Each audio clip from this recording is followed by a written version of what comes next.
Hello everyone, welcome back on civil service tutorial. So everyone, daily top 10 questions analysis में आपका स्वागत है। Everyone, आज का लेक्चर नंबर यह सेकंड है। टोटल 500 क्वेश्चंस का जो मैंने सीरीज कराया था, उन्हीं सीरीज में से ये फिल्टर 10 क्वेश्चंस डेली का डेली लेक्चर वाइज कराया जा रहा है। अगर आपने पहले कंटेंट को कवर कर लिया तो वीडियो आपके लिए बिल्कुल नहीं है, आप स्किप कर देना। अगर आपने किसी भी कारणवश सारे के सारे कंटेंट को या कुछ ऐसे इंपॉर्टेंट सेगमेंट हैं जो कि आपने स्किप कर दिया है, तो यहाँ से आपका ये जो कंटेंट कवर हो जाएगा, और जिन्होंने कवर कर लिया है तो उनका यहाँ से रिवीजन भी हो जाएगा। ओके, और ये जो फोकस्ड लेक्चर चल रहा है यूपी पीसीएस 2024 के ओरिएंटेशन में चल रहा है, तो जितना भी कोशिश हो सके 10 क्वेश्चंस के थ्रू चीज़ों को कवर कराने की, हालांकि रिवीजन कराने की कोशिश चल रही है। चलिए स्टार्ट करते हैं। डेली 10 क्वेश्चंस रहते हैं, जिसमें कि पहला क्वेश्चन है अगस्त 2023 में भारत का पहला 3D प्रिंटेड पोस्ट ऑफिस। हमने इसके बारे में कल चर्चा किया था, जब हमने बात किया था कि विश्व का भारत में जो पहला 3D टेक्निक के द्वारा मंदिर बनाया गया है, ठीक है, टेम्पल बनाया गया है, तो हमने उसमें 3D प्रिंटेड पोस्ट ऑफिस की बात किया था। ओके, सो यह बनाया गया है बेंगलुरु में। ओके, उद्घाटन स्थल बेंगलुरु के कैम्ब्रिज लेआउट में। यह क्वेश्चंस काफी इंपॉर्टेंट हो सकता है, क्योंकि भारत में अब तक का पहला यह 3D प्रिंटेड पोस्ट ऑफिस बनाया गया है। ओके, 3D प्रिंटेड जो टेक्निक है क्या होती है, इसमें क्या फायदा हो सकता है, आखिर इसकी तरफ क्यों टेक्नोलॉजी बहुत ज़्यादा अग्रसर होकर बढ़ रही है, लोग इसको क्यों ज़्यादा से ज़्यादा अडॉप्ट करने की कोशिश कर रहे हैं, हमने कल इसके बारे में बात किया था। ओके, उद्घाटनकर्ता अश्विन वैष्णव, जो कि केंद्रीय रेल मंत्री हैं वर्तमान में। डाकघर का निर्माण लार्सन्स एंड टुब्रो कंस्ट्रक्शंस के सहयोग से। याद रखना, लार्सन्स एंड टुब्रो का हमने कल भी चर्चा किया था। जो राम जन्मभूमि अयोध्या में जो मंदिर बनाई गई है, यही कंपनी है लार्सन एंड टुब्रो, जिसने कि कंस्ट्रक्शंस का कार्य किया है। तो ये भी थोड़ा सा इंपॉर्टेंट है, आप इसको याद रखना। उद्घाटन तिथि 18 अगस्त 2023 था, बेंगलुरु के कैम्ब्रिज लेआउट में। ओके, क्वेश्चन नंबर सेकंड है, सितंबर 2023 में मेरी माटी मेरा देश के तहत अमृत कलश यात्रा का शुरुआत किस स्थान से की गई है? सो राइट आंसर है नई दिल्ली। क्या है? मेरी माटी मेरा देश के तहत जो अमृत कलश यात्रा है, शुभारंभ 1 सितंबर 2023, शुभारंभ स्थल नई दिल्ली। शुभारंभकर्ता अमित शाह, जो कि केंद्रीय गृह एवं सहकारिता मंत्री हैं। उद्देश्य क्या है? प्रत्येक नागरिक को श्रेष्ठ भारत के निर्माण के विचार में भावनात्मक रूप से जोड़ना इसका उद्देश्य है। अमृत कलश यात्रा से संबंधित अगर तथ्य की बात करें, तो अमृत कलश यात्रा के तहत 1 से 30 सितंबर तक प्रत्येक घर, वार्ड और गांव से एक बर्तन में मिट्टी या अनाज एकत्रित किया गया। नेक्स्ट क्या है? इसके बाद 1 से 13 अक्टूबर 2023 तक ब्लॉक में, और इसके बाद 22 से 27 अक्टूबर 2023 तक राज्य स्तर पर इसका पालन किया गया। नेक्स्ट क्या है? इसमें 28 से 30 अक्टूबर के बीच एकत्र हुए 8000 से अधिक बर्तन राजधानी नई दिल्ली पहुंच गए, जिन्हें दिल्ली की अमृत वाटिका में रखा गया। ओके, इसमें कुछ अन्य महत्वपूर्ण इंफॉर्मेशन है। मेरी माटी मेरा देश अभियान देश के लिए अपने प्राणों की आहुति देने वाले वीरों को श्रद्धांजलि देने के लिए 9 अगस्त 2023 को प्रारंभ किया गया था। सो इम्पोर्टेंट है, आप इसको इंपॉर्टेंट के तौर पर अपने शॉर्ट नोट्स में जरूर मेंशन कर लेना। टैगलाइन याद रखना, मेरी माटी मेरा देश जो अमृत कलश है, पहले गांव के बाद फिर ब्लॉक स्तर फिर राज्य स्तर के साथ जो भी चीज़ें एकत्रित की गई, उसको भारत की राष्ट्रीय राजधानी दिल्ली में एकत्रित किया गया। मेरी माटी मेरा देश अभियान में देश में अपने जो प्राण की आहुति देने वाले वीरों को श्रद्धांजलि देने के लिए 9 अगस्त 2023 को प्रारंभ किया गया था। ओके, चलिए क्वेश्चन नंबर 3 है, सितंबर 2023 में बांध सुरक्षा पर अंतर्राष्ट्रीय सम्मेलन का आयोजन भारत के किस शहर में किया गया? सो राइट आंसर है जयपुर।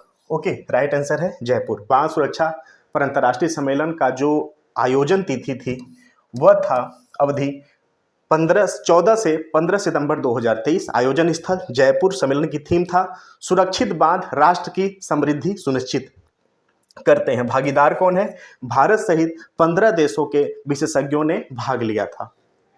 क्वेश्चन नंबर 4 है, सितंबर 2023 में नए संसद भवन में पारित होने वाला पहला अधिनियम कौन है? ओके, सो राइट आंसर है 106वां कॉन्स्टिट्यूशनल अमेंडमेंट एक्ट, याद रखना। ठीक है, और उसका जो नाम है शक्ति वंदन, याद रखना, शक्ति वंदन, शक्ति वंदन।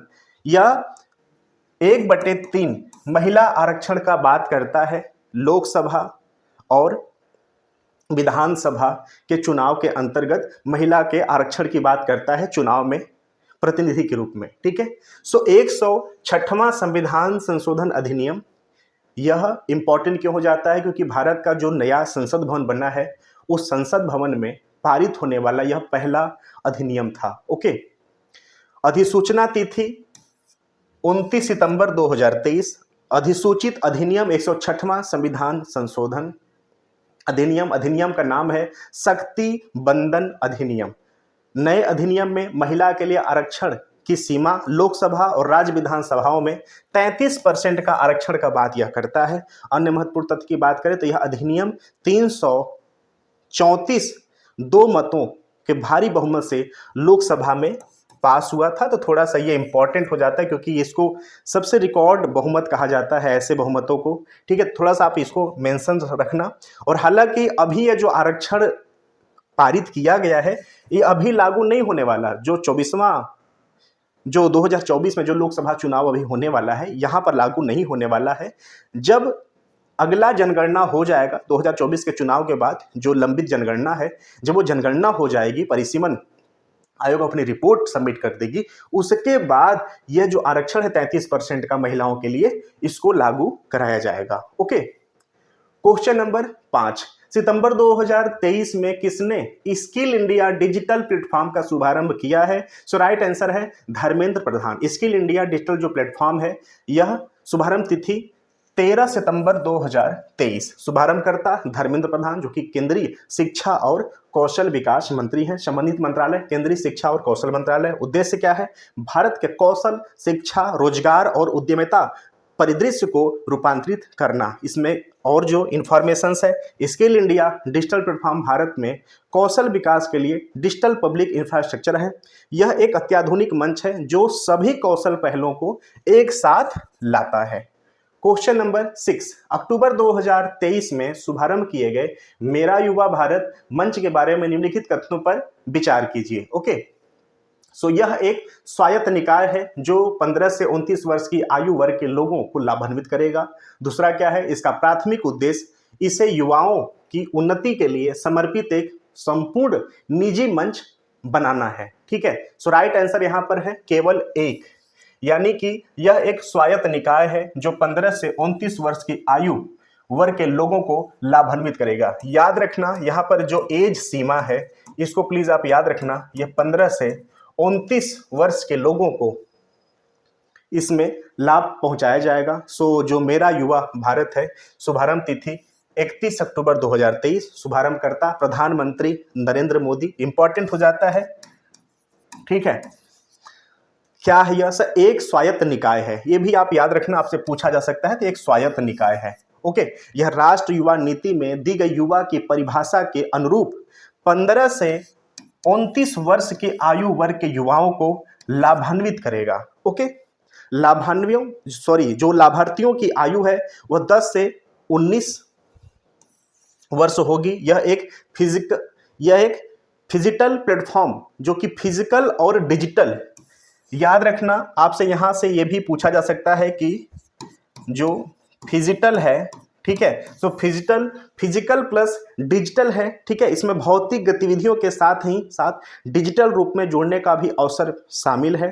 प्राथमिक उद्देश्य की बात करें तो इसे युवाओं की उन्नति के लिए समर्पित एक संपूर्ण सरकारी मंच बनाना है। ठीक है, तो आप थोड़ा सा इसमें ऑब्जेक्टिव क्वेश्चंस बनाए जा सकते हैं, तो थोड़ा सा इंपॉर्टेंट है, याद रखना। मेरा युवा भारत, एज लिमिट याद रखना, 15 से 29 वर्ष के आयु के जो युवा हैं उनको यहाँ पे लाभान्वित बनाने की बात कही गई है। ठीक है, तो ये थोड़ा सा जो 2 से 3 करके पॉइंट है, इसको आप मेंशन करना। ओके, क्वेश्चन नंबर 7, सितंबर 2023 में भारत के किस मंत्रालय द्वारा Bharat the mother of democracy portal launch किया गया है? सो राइट आंसर है संस्कृति मंत्रालय, संस्कृति मंत्रालय, ठीक है। सो लॉन्च तिथि है 8 सितंबर 2023, लॉन्च करता संस्कृति मंत्रालय, पोर्टल का संचालन करता इंदिरा गांधी राष्ट्रीय कला केंद्र, ठीक है। इसमें और इम्पोर्टेंट जो तथ्य है, यह पोर्टल हिंदी, अंग्रेजी, जर्मन, फ्रेंच, स्पेनिश, अरबी, पुर्तगाली, इतालवी और तुर्की सहित 16 भाषाओं में उपलब्ध है। तो याद रखना कि टोटल 16 भाषाओं में उपलब्ध है।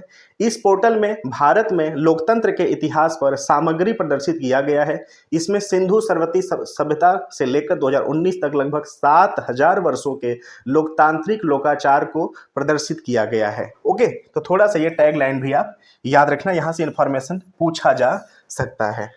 क्वेश्चन नंबर 8, अगस्त 2023 में घोषित प्रधानमंत्री विश्वकर्मा योजना के लिए कितना बजट निर्धारित किया गया है? सो राइट आंसर है 13,000 करोड़ रुपए लगभग। प्रधानमंत्री विश्वकर्मा योजना मंजूरी तिथि 16 अगस्त 2023, लागू तिथि 17 सितंबर 2023, घोषणाकर्ता नरेंद्र मोदी। स्वीकृति का बजट है 13,000 करोड़ रुपए 5 वर्षों के लिए 2023-24 से 27-28 के मध्य में। ओके, जैसे अपने समय पर और आज के समय में बार बार जब भी बजट पेश किया जाता है मनरेगा चर्चा में रहता है, वैसे आने वाले समय में जो प्रधानमंत्री विश्वकर्मा योजना है ये भी चर्चा में बना रहेगा। तो आज भी इसका जो भी कंटेंट है A to Z के बारे में बहुत तरीके से एनालिसिस कर लीजिए, क्योंकि आने वाले समय में यह काफ़ी महत्वपूर्ण और काफ़ी उपयोगी योजना साबित होने वाली है। ओके, योजना का जो पूरा नाम है PM Vishwakarma Kaushal Samman Yojana.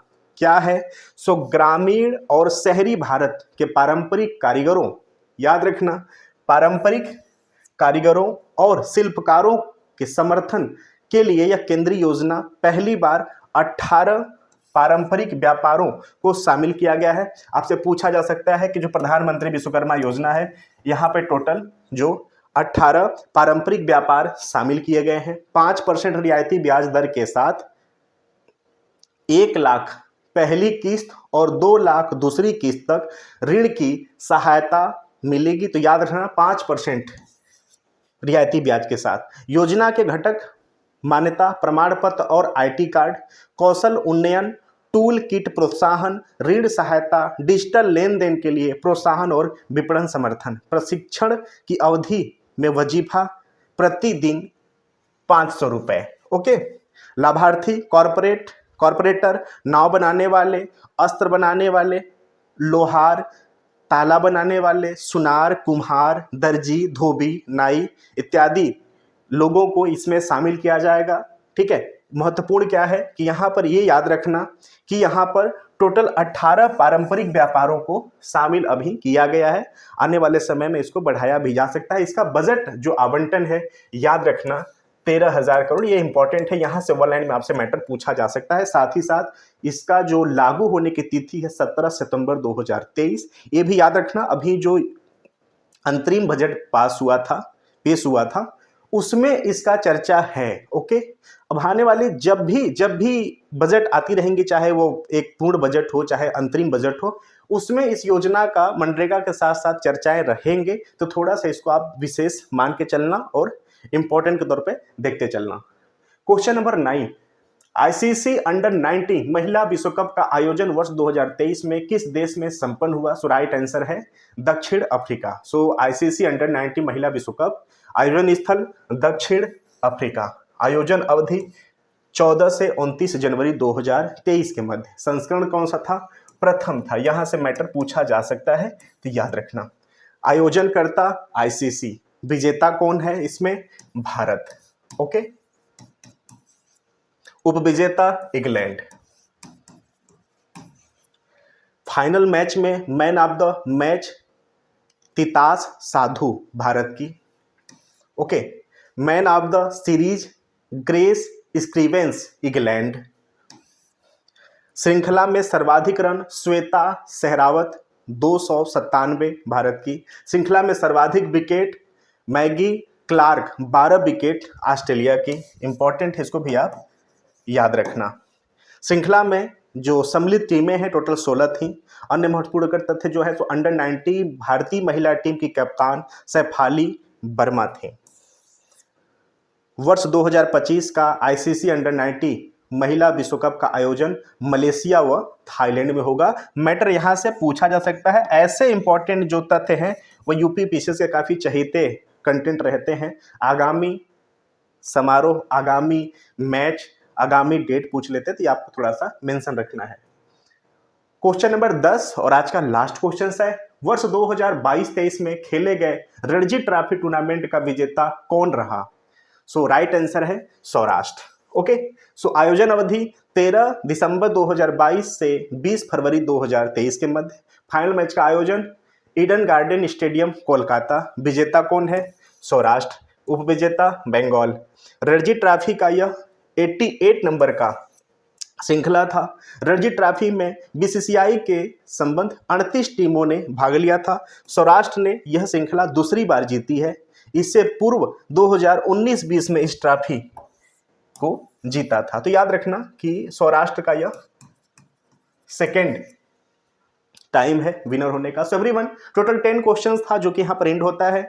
I hope so कि आपके एग्जाम के लिए यह काफ़ी रिलेवेंट साबित होने वाला है एवरीवन। ये सारे के सारे कंटेंट मैं ऑलरेडी पहले से कवर करा चुका हूं। जो यहाँ पर एक 500 क्वेश्चन का मैंने सीरीज कराया था, उसमें से जो हो सकता है कि बहुत ज़्यादा इंपॉर्टेंट के तौर पर देखा जा सकता है, तो उन्हीं क्वेश्चनों को यहाँ पर प्रयास करके लाया जा रहा है, जो कि फिल्टर्ड क्वेश्चन के रूप में ला रहा हूँ। सो आई होप सो कि आप इसको एंजॉय करेंगे।